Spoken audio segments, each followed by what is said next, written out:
السلام علیکم ورحمۃ اللہ وبرکاتہ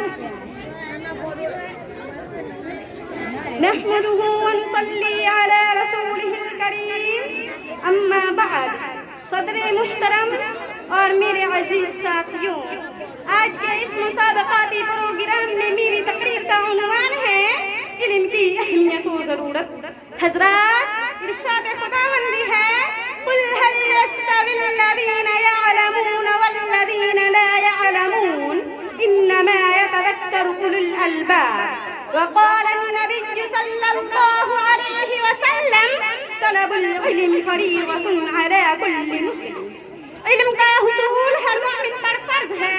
اس علم سے مراد وہ علم ہے جس کے ذریعے سے انسان حلال و حرام، جائز و ناجائز، ثواب و ناثواب اور صحیح و غلط میں فرق کر سکے، اور اس کے واسطے سے معرفت ربانی و خوشنودی خداوندی کو حاصل کر سکے۔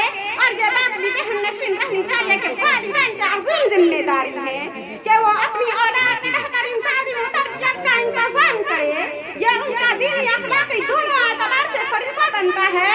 ارشاد ہے کلکم راع و کلکم مسئول عن رعیتہ، تم میں سے ہر شخص اپنے ماتحتوں کا ذمہ دار ہے اور اس سے اس کے ماتحتوں کے بارے میں پوچھ گچھ ہوگی۔ یہ سوال ہوگا کہ تمہیں اولاد کی صورت میں ایک امانت بخشی گئی تھی، تم نے اس امانت کا کیا کیا؟ ساتھ ہی ہر اولاد سے بھی کل بڑوارے خداوندی میں پوچھ گچھ ہوگی کہ تم راہ راست پر کیوں نہ چل سکے، تم نے فرائض کی پابندی کیوں نہ کی، واجبات سے کیوں موڑا، اخلاق سے کیوں نہ بہرا رہے؟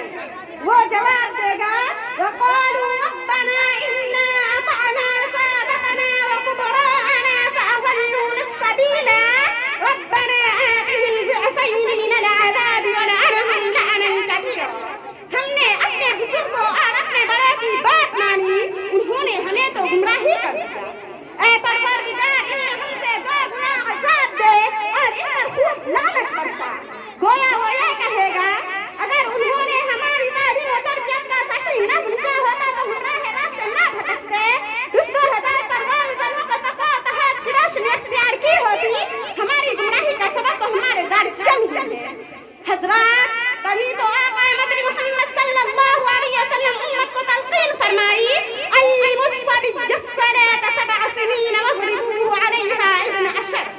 بچہ جب 7 سال کا ہو جائے تو اسے نماز سکھاؤ، اور جب 10 سال کا ہو جائے تو نماز چھوڑنے پر اس کی پٹائی کرو۔ اور دوسری جگہ ارشاد نبی صلی اللہ علیہ وسلم ہے کل مولود یولد علی الفطرہ فابواہ یحودانہ او ینصرانہ او یمجسانہ۔ ہر بچہ فطرت پر پیدا ہوتا ہے، یعنی فطرت اسلام پر پیدا ہوتا ہے، پھر اس کے والدین اس کو یہودی بنا دیتے ہیں یا نصرانی بنا دیتے ہیں یا مجوسی بنا دیتے ہیں۔ گویا ہر انسان فطری اعتبار سے مسلمان ہے، بعد میں خارجی اثرات کی بنیاد پر والدین کے عدم توجہی کی وجہ سے اس کی اس فطرت میں کجی آ جاتی ہے اور وہ فطرت کے خلاف عمل کرنے لگتا ہے۔ اس کی تجربی کی سزا ماں باپ کو بھگتنا پڑے گا، دنیا میں بھی اور آخرت میں بھی۔ حضرات، لیکن وہ والدین ہیں